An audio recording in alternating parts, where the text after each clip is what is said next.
The Israelis say that they are under the threats of the Arab countries to destroy Israel. That is nonsense.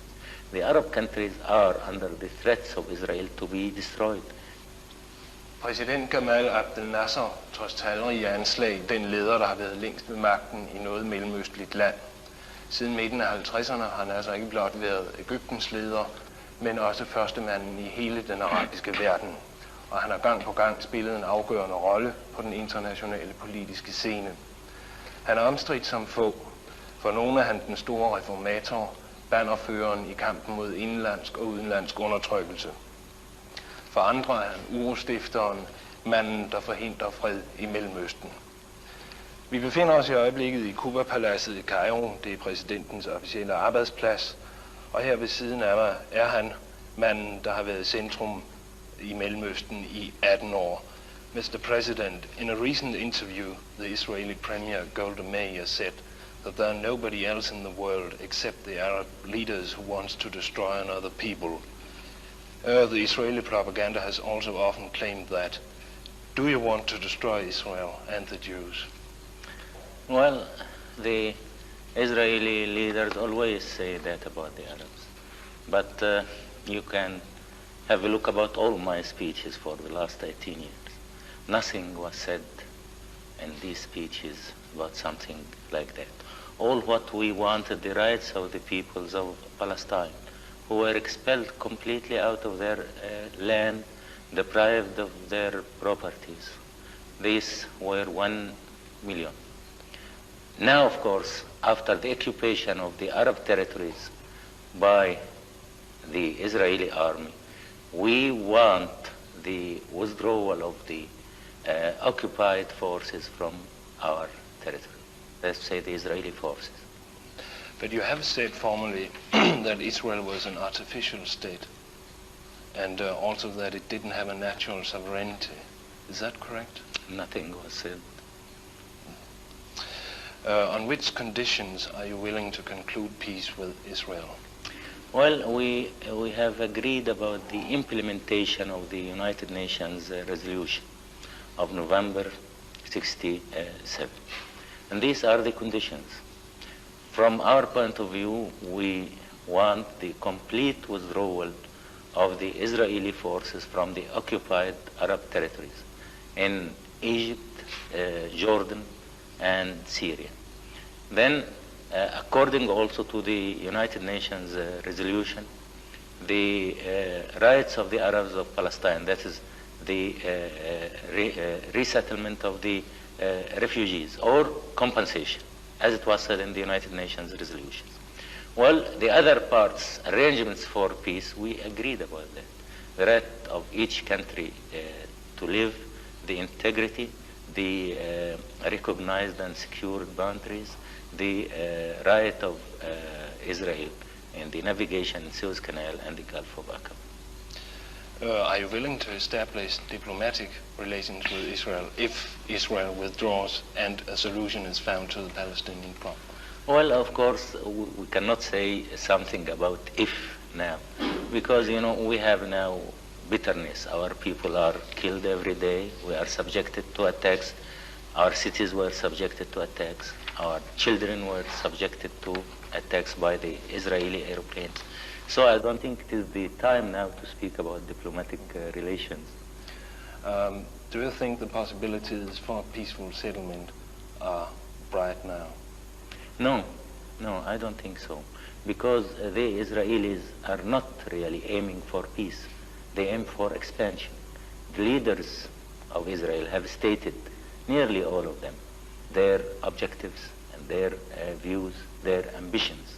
They want to have Jerusalem, Bethlehem, Hebron, Gaza areas, parts from Sinai. Well, there will be either peace or expansion.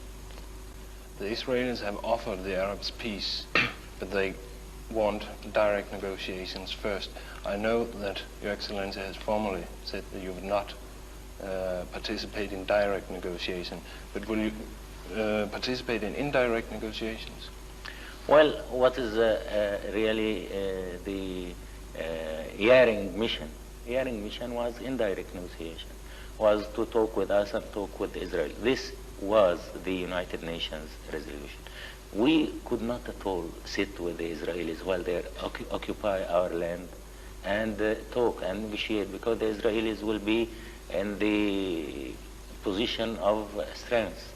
Well, you were occupied during the Second World War, and well, anyone of your country can ask himself, is it possible, or was it possible to sit with the Nazis when they were occupying your territories and negotiate, and about what they negotiate?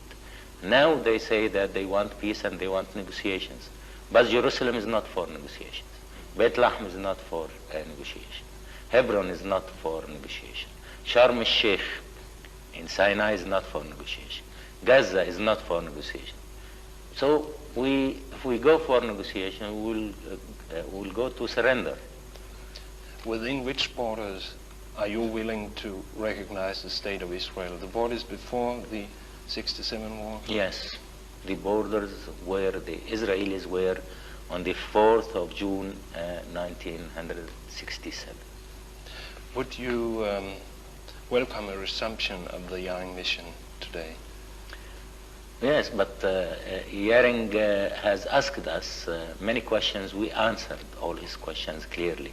But the Israelis refused to accept the resolution, refused to implement the Security Council resolution, and there was no answer from them. They said that they are ready to negotiate with the Arabs without any previous conditions. Mr. President, would you accept a kind of Rhodes talks in order to solve the present crisis? You know, we accepted what was stated in the Security Council resolution. A representative of the Secretary General of the United Nations. I don't know why they mention now Rhodes, and they insist about Rhodes. So does this mean that you will not accept Rhodes talks? Yes, we don't accept what they say, a system like Rhodes talks. There has been a lot of rumors that Dr. Nahum Goldman was invited to Cairo. Was he invited? No, there was nothing of that sort. Would you be willing to meet him if he turned up here? Well, he said lately he don't represent the government. There is no agreement between him and the majority of the government, and we haven't thought about that. Do you think it wouldn't be useful at all to meet Mr. Goldman, or have some views representing the Israeli side? We know what was said by him. He criticized the Israeli government because they insist about the continuation of the occupation of the Arab territories, but the government, the Prime Minister, said that they don't agree about his ideas, and he don't represent at all the government of Israel. Have you any contacts with Israel? No. Not at all? None at all. Mr. President, why won't Egypt accept a ceasefire? Why? Why won't Egypt accept a ceasefire? You know, we accepted the ceasefire after the aggression during June 1967. But in fact, there was no ceasefire. And you can have a look about the news from that time until now. The Israelis declared many times that they have bombarded our refineries in Suez. And if you go to this area now, Suez, Ismailia, the Suez Canal area, all the two big cities were destroyed by the Israeli air raids or bombardments. We were compelled to immigrate 500,000 people from this area in order to protect them from the Israeli hostile activities. So in fact, there was no ceasefire from the side of Israel. Last year we said we will answer and let it be a war of attrition. Everybody forgot what was going on for more than 2 years, and they said that we don't accept ceasefire. But would you accept a ceasefire if you could get an Israeli pledge that they would leave the occupied territories, and then a package deal could be worked out on the basis of the Security Council resolution? You know, there were two Security Council resolutions. The first one was about ceasefire. The second one was about peace arrangements, including the withdrawal of the Israeli occupying troops. So why we accept the ceasefire alone and the Israelis don't accept the withdrawal? If they accept the withdrawal and arrangements for peace, as it was stated in the November Security Council resolution, well, there will be no need for fire. So there will be ceasefire. May I conclude from what we have talked about until now that you don't expect peace but foresees another war? Well, we want peace, and we accepted the United Nations Security Council resolution. Really, the Israelis don't want peace. They want expansion. They refuse to accept the United Nations Security Council resolution. They refuse to answer the questions of hearing about the implementation of the resolution. So, but this means by nearly certainty that a war will come. Well, I think it is our right to liberate the occupied territories. It is not only our right, it is also our duty, as it was your right and your duty during the Second World War, when your country was occupied. When do you think Egypt will be strong enough to have a full-scale war in order to liberate the occupied territories? Well, really, it is not a question of time, really. It is a question of preparation and ability, and I don't think now one could fix a date. What do you think was the purpose of the Israeli bombing raids deep into Egypt? Well, as it was said by the leaders and the writers and newspapermen in Israel, well, they were willing to force a settlement. Force a settlement means that we accept their conditions. And they thought that by air raids deep in our country, the people here will be raised against their government. But what happened was the contrary. You know, here we are an old country. Our people have 7,000 years behind them of experience and history. And the result here was more consolidation internally.